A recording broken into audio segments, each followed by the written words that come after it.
화목하게 사는 가정에 비결이 있다고 합니다. 그 비결은 소를 5마리 키우면 된다고 합니다. 비싼 소가 아니니까 잘 한번 들어보시고 소를 꼭 키우면 좋겠습니다. 그 한 마리가 당신이 올 소, 두 번째 소는 내가 졌소, 세 번째 소는 당신 뜻대로 하소, 네 번째 소는 나를 용서하소, 마지막 5번째 소는 밥만 줘도 고맙소. 아멘. 영감부 성도님 가정이 늘 행복한 일을 우리는 알 수 있을 것 같습니다. 비싼 소 아니지요? 어느 동네에 두 집이 이웃을 하고 살고 있었습니다. 근데 한 집은 시부모님을 모시고 이렇게 대가족이 살고 있었고요. 한 집은 신혼인 두 부부가 단란하게 살고 있었습니다. 그런데 이상하게도 그 대가족을 이룬 그 가정은 늘 화목하고 웃음꽃이 피는데 이 두 사람 부부만 사는 가정은 맨날 싸우는 겁니다. 그래서 이 부부가 어떻게 하면 저렇게 화목하게 살아갈 수 있을까 하고는 고민을 하다가 어느 날 이제 사과 한 박스를 들고 가서 그것을 물어보게 됩니다. 이렇게 여럿이 사는데도 이렇게 화목한 이유가 뭡니까? 우리는 둘이만 살아도 이렇게 매일 싸우는데 도대체 그 이유가 뭔지 그 비결을 좀 알려주세요 라고 이야기를 했더니 그 이웃집 주인이 이렇게 대답을 합니다. 아, 네. 그것은요, 당신네 두 부부는 너무나 훌륭한 분들이시고 우리 가족들은 모두 바보들이기 때문입니다. 그렇게 대답을 합니다. 그건 또 무슨 말입니까? 했더니 이제 하나 예를 드는데 이런 예를 듭니다. 오늘 아침에 있었던 일입니다 하면서 이야기하는데 내가 출근하다가 물을 엎질렀습니다. 그때 내 아내가 내 부주의로 물을 엎질러 미안하다고 하면서 아내가 오히려 용서를 청했습니다. 그걸 보면서 나도 미안하다고, 내가 잘 몰라서 그렇게 된 것이니까 미안해요, 내 잘못입니다, 이렇게 이야기를 하고 서로 이렇게 잘못했다고요. 그리고 옆에서 보던 그 어머니가 얘야, 나이 살 먹은 내가 그거 좀 전에 봤는데 그거 안 치고 그냥 둬서 그렇게 했으니까 내가 잘못한 거야 라고 이야기했다고 합니다. 이 가정의 화목한 비결이 뭔지 아시겠죠? 서로가 내 잘못입니다. 내가 바보가 되면 가정은 행복하다라는 것이고 싸울 일이 없다는 것이죠. 여러분, 가정이 평안하면 밖에 나가서도 어깨에 힘을 주고 생활할 수가 있는데 가정이 뭔가 불편한 일들이 있으면 나도 모르게 위축이 되지 않습니까? 여러분의 가정에 화목하고 평안한 일들이 계속되길 바랍니다. 위축되지 마시고 평안 가운데 힘을 얻고 화목한 가운데 화평을 이루면 참 좋겠습니다. 세상은 그래서 이 평화를 원하고 화평을 원합니다. 그런데 오히려 이 평화를 위해서 전쟁을 하겠다, 그런 이야기들도 하는 것을 봅니다. 너무나 어긋나 있는 것 같습니다. 가정도 교회도 또 사회도 화평을 위해서 싸운다는 겁니다. 그런데 그 싸워서 평화는 잠깐 오기도 하더라고요. 왜냐 보니까 힘 있는 자가 힘 약한 자를 그 싸움으로 누르면서 잠시 화평은 오는 것 같습니다.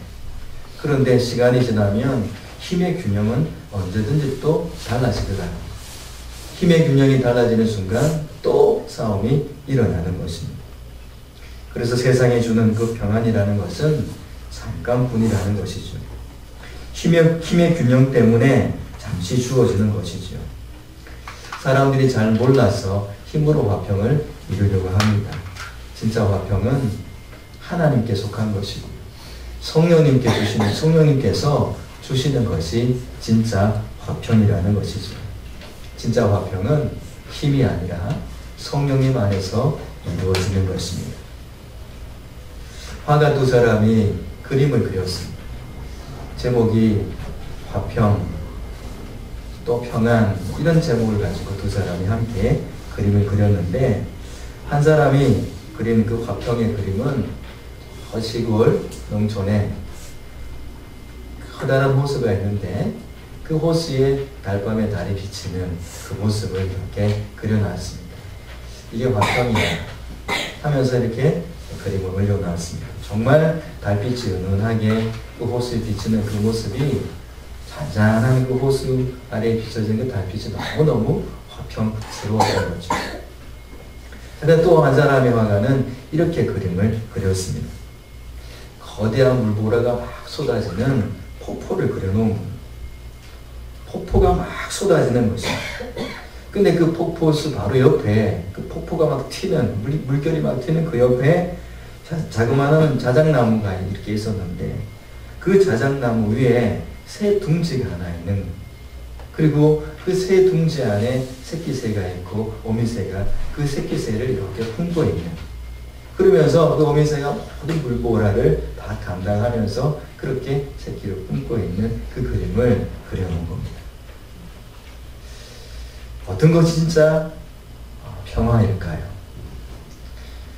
세상이 말하는 평화라는 것은 그 넓은 호수에 잔잔한 또 은은한 그 달빛이 비춰오는 것, 그것이 세상이 말하는 화평, 그 평안, 그런 것일 것입니다. 근데 하나님께서 말씀하시는 성령의 평안은 뭐냐 하면, 그 폭포수가 쏟아지는 그 옆에 자그마한 보금자리를 만들어 두고 그 새 어미가 어떠한 것에도 요동하지 않고, 그 물보라에도 요동하지 않고 새끼새를 품고 양육하고 있는, 세상의 그 어떤 것에도 요동하지 않는 그 어미새의 그 아름다운 모습, 그것이 평안의 모습인 것이죠. 이것이 성경 말씀이 또 하나님께서 우리에게 말씀하시는 평안이라는 것입니다. 우리 인생에는 끊임없이 도전들이 옵니다. 폭포 물줄기처럼 계속 끊임없이 물이 튀어져 다가오고 있는 것입니다. 수많은 환난도 있고 어려움도 있습니다. 그것 때문에 늘 긴장해야 되고 때로는 스트레스도 계속 갖게 됩니다. 근데 이런 환경 속에서 도망쳐서 좀 더 평안한 곳을 찾아간다고 그곳에 가도 또 똑같은 일들이 일어나는 것이죠. 그래서 사람들이 나중에는 체념합니다. 세상에는 평안한 곳이 없구나. 그런데 진짜 평안한 곳이 있습니다. 그 평안은 바로 성령님 안에서 주어지는 것이죠. 그래서 성령의 열매 가운데 이 화평이 성령의 열매라는 것입니다. 내 힘으로 쟁취하는 것이 아니라 성령님께서 주시는 세상이 줄 수 없는 평안이 성령님께로부터 내 안에 주어지게 되는 것입니다. 하나님과의 관계 속에서 그 평안을 누리는 사람들, 그 사람들이 바로 성령의 사람들이고, 하나님과의 관계가 화평이 되었을 때 내게는 평안이 오더라는 것입니다. 그래서 이 평안을 무너뜨리는 것들이 있는데, 이 평안을 무너뜨리는 것은 이 죄라는 것이 평안을 무너뜨립니다. 죄의 문제를 해결하지 못하고 죄의 의식 속에서 내가 거하게 되면 내 마음엔 평안이 없습니다.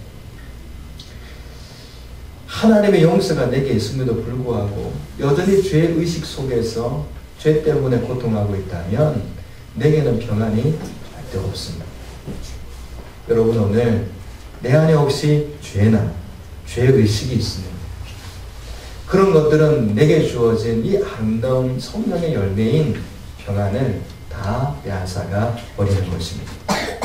로마서 8장에는 그렇게 말씀하셨습니다. 그러므로 이제 그리스도 예수 안에 있는 자에게는 결코 정죄함이 없나니 이는 그리스도 예수 안에 있는 생명의 성령의 법이 죄와 사망의 법에서 너를 해방하였느니라. 우리가 죄의 법 아래 있었던 나였는데 예수님께서 이 땅에 오셔서 십자가 지심으로 우리의 모든 죄를 도말해 주신 것입니다. 그래서 우리가 하나님과 화목하게 되었고 나 자신과 또 세상과 화목한 자가 되었습니다. 그래서 이제는 예수님 안에서 결코 정죄함이 없는 것입니다. 여러분, 더 이상 죄의식 속에 빠져들지 않기를 축복합니다. 아멘. 죄는 화평을 빼앗아갑니다. 우리는 하나님의 용서를 받아들이고 그 대속의 보혈을 받아들임으로 해서 예수님 안에서 평안을 누리는 그런 성도가 되었다는 것을 잊지 마시기 바랍니다. 아멘. 이 평안을 무너뜨리는 것이 있습니다. 미움이라는 것이 평안을 무너뜨립니다. 아담이 에덴 동산에서 선악과를 먹게 되죠. 선악과를 먹게 되자 그 마음속에 죄가 들어왔습니다. 죄가 들어와서 나타난 현상이 뭔가 보니까 표현하는 것이 달라졌습니다. 하와한테서 하와를 향해서 그가 했던 고백이 정말 최고 중에 최고입니다. 그런 고백을 하지 않습니까? 물론 어떤 사람은 그때 여자가 하와밖에 없었기 때문에 그렇지 않겠습니까? 그런 분들도 계시는데 그런 게 아니고 정말 아담이 봤을 때 하나님께서 만들어 오신 그 여자 하와가 너무나 아름다워서 내 살 중에 살이고 뼈 중에 뼈입니다라고 그렇게 아름다운 그 고백을 하는데요. 이 죄가 딱 들어오고 나니까 하나님께서 왜 아담 선악과 먹었니? 했더니 아담이 뭐라 그랬습니까? 당신이 만든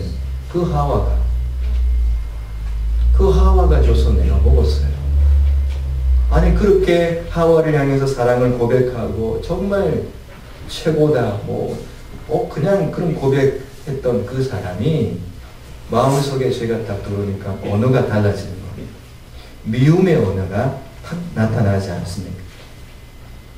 미움이라는 것은 죄를 허용한 결과입니다. 하나님께서 주시는 그 말씀을 허락하게 되면 내 마음에는 평안이 찾아오는데 죄를 허락하게 되면 내 안에는 미움이 찾아오게 되는 것입니다. 미움이 들어오니까 미움의 언어가 던져지게 되고요. 그 언어들을 통해 가지고 관계가 다 깨어집니다. 사랑의 관계가 다 무너져 버리고 말았습니다. 하나님과의 사랑의 관계도 확 무너졌죠. 하나님을 그러니까 아담이 숨어 다녀요.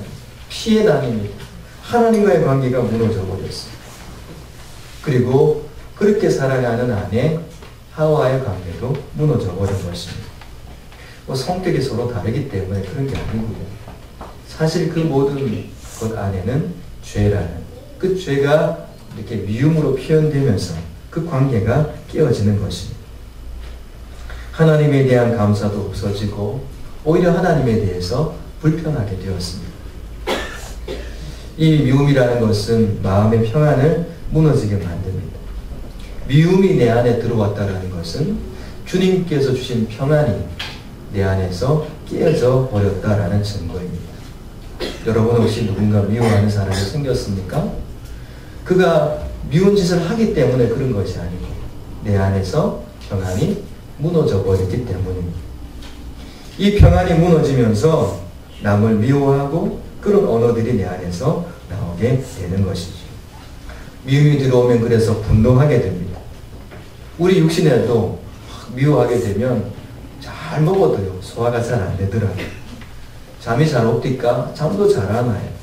심장도 뛰고 막 괜히 어디가 막 아프고 이런 일들도 생겨나게 됩니다. 그게 다 이 미움이라는 것이었어요. 다시 말하면 성령님께서 예수님 안에 주신 그 평안이 내 안에서 깨어진 그런 결과라는 것입니다. 미국의 남북전쟁이 한참 있을 때의 이야기입니다. 로버트리라는 아주 신망 있는 그런 장군이 있었습니다. 많은 사람들이 그를 존경하고 따랐습니다. 정말 로버트리는 너무 멋진 장군이야. 모든 사람들이 그를 존중하고 존경했습니다. 그런데 그의 라이벌격인 그 화이트 장군이 있었습니다. 이 화이트 장군은 사사건건 이 로버트리 장군에 대해서 비난하고 또 음해하고 이 리 장군을 괴롭히게 됩니다. 그것을 모든 사람들이 다 알게 됩니다. 이 리 장군은 그 모든 것을 들으면서도 그의 마음을 한 가지 사건을 통해서 드러낸 것이 있습니다. 어떤 것이냐면 대통령이 로봇들이를 불러서 우리 국방부 장관을 좀 세워야 되는데 누구를 세우면 좋겠느냐고 추천을 좀 해달라고 이야기를 합니다. 아마 대통령 마음은 이 로봇들이가 했으면 좋겠다 그런 마음이었는지도 모릅니다. 근데 그때 이 로봇들이가 누구를 추천하느냐 하면 화이트 장군을 추천합니다. 자신을 그렇게 괴롭히고 힘들게 하는 사람 말이죠. 그 대통령이 놀라서 물어봅니다. 화이트, 당신은 도대체 왜 그런 이야기를 하느냐.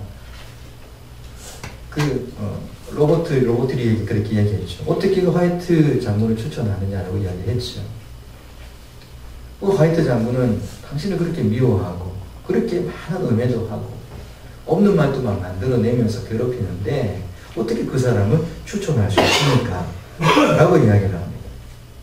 그때 이 리 장군이 그렇게 말합니다. 저는 그분에 대해 제 생각을 말씀드렸습니다. 저에 대해서 그분이 생각하는 것은 별로 중요하지 않습니다. 그렇게 대답을 합니다. 충격적인 대답 아니겠습니까? 그 화이트 장군은 저에게 음해하고 괴롭히고 미워했지만 저는 그분에 대해서 그렇게 하지 않습니다. 그분은 이 전쟁에서 너무나 중요한 임무를 맡을 국방부 장관이 되어야 합니다라고 그가 이렇게 추천을 한 것입니다. 성도 여러분 어떻습니까? 다른 사람이 내게 마치 화이트 장군이 로봇리 장군을 그렇게 질투하고 시기하고 미워했던 것처럼 나도 그것을 알고 남들이 다 알아요. 그랬을 때 나도 뭔가 하나 그 모습을 보여주고 싶을 때가 있지 않습니까? 그 마음이 드는 순간 나도 한번 칼을 뽑아서 한번 휘둘러 보겠다라고 생각하는 그 순간 내가 져버린 것이죠. 내 안에 미움이 들어와 버린 것이 하나님의 그 화평이 깨져버린 것입니다. 예수님께서 피로 값주고 사신 새 생명의 그 화평의 열매가 순식간에 그 하나 때문에 무너져 버린 것이죠. 성령의 인도를 받고 살아가다 보면 사람이 이렇게 다르게 보입니다. 우리 천어 선생님들은 아이들을 무척 좋아합니다. 근데 아이들이 막 속상하게 하고 막 딴짓하고 나쁜 짓하고 막 그러고 하면 몇 번 하다가 안 되면 포기해버립니다. 근데 엄마들은 달라요. 엄마들은 왜 그런가 보니까 사랑의 마음이 있어서 그렇습니다. 예수님의 마음이 내 안에 들어오게 되고 성령께서 내게 역사하시다 보니까 어떤 일이 일어나는가 사람이 다르게 보이는 겁니다. 전에는 분명히 그렇게 하면 뭔가 내가 액션이 나와야 되는데 내가 원하는 것이 나오지 않고 내 안에 계신 성령님께서 원하시는 것이 나오더라는 것입니다. 그게 성령의 사람이 되었다는 증거죠. 성령의 인도를 받게 되면 그 사람의 태도에 관여하지 않고 그 사람의 영혼을 바라보게 되고 그 영혼을 사랑하게 되는 것입니다. 눈이 달라져. 예수님을 통해서 사람을 바라보기 시작합니다. 예수님의 마음으로 그를 바라보게 되죠. 그래서 전혀 다른 언어가 내 입에서 나오고 전혀 다른 행동이 내게서 나오더라는 것입니다. 왜 그러냐 하면 성령의 열매라는 것은 내가 내 힘으로 맺는 것이 아니라 성령님께서 맺어 가시는 것이기 때문에 그런 것이죠. 그래서 내가 그것을 보고 나 자신이 놀라는 것입니다. 어떻게 내가 이렇게 할 수 있었을까? 성도 여러분, 여러분 안에 혹시 미움이 있습니까? 성령의 열매 중에 화평을 가로막는 그 미움이 혹시 있습니까? 오늘 그 미움이 제자리를 잃게 되는 그런 축복이 있길 바랍니다. 두 가게가요, 같은 업종으로 이렇게 장사를 했어요. 같은 업종이 가까이서 장사를 하다 보니까 서로 같은 걸 파니까요. 서로 이렇게 많이 팔아야 되지 않습니까? 그러니까 스스로 경쟁을 하게 되고요. 그러다 보면 어느 날은 이렇게 미워하기도 하잖아요. 우리 집에 없는 걸 저 집에서 사가면 빨리 해서 갖다 놓기도 하고, 하여튼 이렇게 이 두 가게가 두 사장이 그렇게 살고 있었습니다. 근데 그 중에 한 사람이 예수님을 믿게 되었습니다. 예수님을 믿고 성령님께서 그 안에 들어오시고 성령님께서 그 영혼을 이끌어 가시기 시작했습니다. 근데 어느 날 예수님 안에서 기쁜 마음을 가지고 장사를 하는데 어떤 사람이 와서 물건 하나 사더니 뭐 이런 걸 다 여기서 팔아요. 제대로 된 것 좀 갖다 놓고 파세요 하면서 막 짜증을 내더라는 겁니다. 그런데 이 사장님 입에서 엉뚱한 말이 툭 튀어나온 겁니다. 어떤 말이 튀어나왔냐면 우리 집 물건은 그런데 앞집 가게에 가면 같은 물건이 있는데요. 그 집 물건이 훨씬 좋습니다. 그 집 물건이 더 좋아요. 장사하겠다는 말입니까? 안 하겠다는 말입니까? 자기도 모르게 그 말이 툭 튀어나와 버린 거예요. 자기도 논한 겁니다. 그 손님이 그걸 내팽개치고는 앞집에 가서 물건을 사가는 거예요. 아니, 그러기를 여러 번 하고 있는데요. 놀라운 사건이 생겨나게 된 겁니다. 그 집에 들어갔던 손님이 자기 집에도 오더라는 겁니다. 왜 오는가 했더니 그 집 주인이 저 앞집에 가서 사세요라고 이야기를 하더라는 겁니다. 이 여러 차례 왕래를 하면서 그 두 사람이 손을 잡고 같이 교회를 가게 되었습니다. 어떻게 보면 같은 교회 같은 어떤 업종을 하게 되면 괜히 또 그런 문제들이 생겨나는 것도 있어요. 근데 이들은 전혀 문제가 되지 않았습니다. 서로 더 유익된 그런 사람들이 되었죠. 미움의 관계고 시기할 수밖에 없는 관계고 경쟁할 수밖에 없는 그런 상태고 그런 업종이지만 성령님께서 그 영혼을 이끌어 가시기 시작하시니까 이렇게 화평을 이루어가게 된 것 아니겠습니까? 당신이 없어야 내가 산다는 게 아니고 같이 살아가는 그런 은혜를 누리게 된 것인 것이죠. 성령 충만, 그게 뭡니까? 큰 소리로 기도하고 막 불러하고 막 믿습니까? 했더니 막 귀신이 막 떠나가고 막 그런 것들이 성령 충만한 그런 역사입니까? 물론 겉으로 나타나는 그런 것도 있습니다. 그걸 배제하자는 것이 아닙니다. 하지만 그런 일들을 행하는 그 사람의 마음이 정말 성령의 열매가 되어 있는가? 그것을 우리는 늘 살피며 살아가야 되는 것입니다. 그래서 용서라는 것, 그것은 성령 충만한 사람만이 할 수 있는 것입니다. 하나님의 사람들은 성령 충만한 사람, 결국 미움을 사랑으로 또 관용으로, 그래서 결국은 화평을 이루어가는 그런 사람들이 되는 것입니다. 하나님께서는 우리에게 중요한 직책을 주셨습니다. 목사의 직책도, 또 권사의 직책도, 또 장로의 직책도, 또 집사님이라는 직책도 다 주셨습니다. 성도라는 직책도 다 주셨습니다. 근데 그 직책과 함께 따라가는 또 다른 중요한 직책을 하나 주셨는데 그 직책이 뭐냐면 고린도후서 5장에 그렇게 말씀하셨습니다. 그가 그리스도로 말미암아 우리를 자기와 화목하게 하시고 또 우리에게 화목하게 하는 직분을 주셨습니다. 화목하게 하는 직분을 주셨습니다. 모든 직분자들에게는, 모든 성도들에게는 이 직분이 주어져 있습니다. 화목하게 하는 직분. 계속 그 말씀을 보면은 또 하나님께서 그리스도 안에 계시사 세상을 자기와 화목하게 하시며, 예수님은 이 세상을 끌어안고 화목케 하셨습니다. 그들의 죄를 그들에게 돌리지 아니하시고 그들의 죄를 그들에게 돌리지 않았습니다. 정죄하지도 않으셨죠. 그리고 화목하게 하는 말씀을 우리에게 부탁하셨느니라. 하나님께서는 우리에게 화목하게 하는 직분을 맡기셨습니다. 그리고 예수님께서 세상과 화목하셨습니다. 화목하지 못하게 만드는 걸림돌을 스스로의 생명을 드리면서 그 부분을 해결하셨습니다. 그리고 우리에게 말씀을 부탁하셨는데 화목하게 하는 말씀을 우리에게 부탁하셨습니다. 성도 여러분, 우리에게 이런 직분이 있다는 것을 잊지 마시기 바랍니다. 우리는 화평케 하는 직분을 맡고 있습니다. 에베소서 4장에는 그렇게 말씀하셨죠. 평안에 매는 줄로 성령이 하나 되게 하신 것을 힘써 지키라. 몸이 하나요 성령도 한 분이시니 이와 같이 너희가 부르심의 한 소망 안에서 부르심을 받았느니라. 평안에 매는 줄로 성령이 하나 되게 하신 것을 힘써 지켜라. 성령님은 이미 예수님 안에서 모두를 하나 되게 하셨습니다. 우리가 하는 일은 그것을 힘써 지켜가는 것입니다.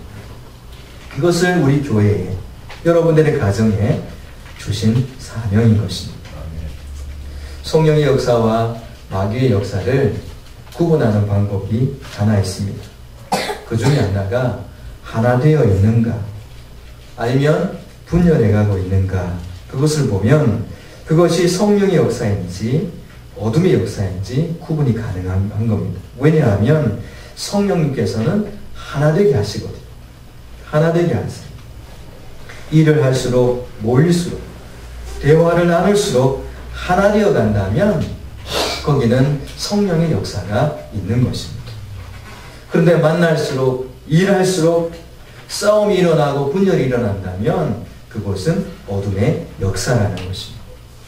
예수님께서 승천하시기 전에 제자들을 위한 기도하실 때 그 기도의 내용 속에 보게 되면 아버지여, 아버지께서 내 안에, 내가 아버지 안에 있는 것 같이 그들도 다 하나가 되어 우리 안에 있게 하사 세상으로 아버지께서 나를 보내신 것을 믿게 하옵소서. 아버지께서 예수님을 보내신 그것을 믿게 하는 그 방법이 하나 되는 것이라고, 우리 성도들이 하나 되고 교회가 하나 되는 것, 그것을 통해서 예수님을 믿는 역사가 나타난다는 것입니다.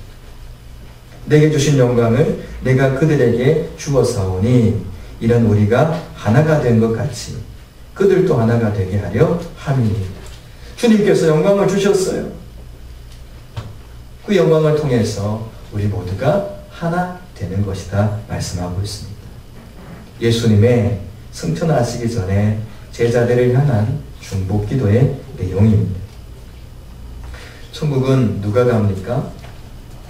예수를 믿는 사람들이 가죠. 근데 예수님께서는 그렇게 말씀하셨습니다. 알곡은 모아 곳간에 들고 죽정이는 모아 불사르느니라. 예수님을 믿는다고 하지만 알곡이 아니면 곳간에 들어갈 수가 없습니다. 죽정이가 되어서 속에는 아무것도 없는 무늬만 그리스도인이 되어 있다면 오늘의 이 모습 그대로 과연 나는 천국 가서 살아가게 될 텐데 과연 내가 이 모습 이대로 천국 가서 살기에 합격점을 맞고 있는가, 우리는 우리 자신을 돌아봐야 될 것입니다. 미래의 어느 날 좋은 모습이 되겠지, 이런 소망을 갖는 것은 너무나 소중한 것입니다.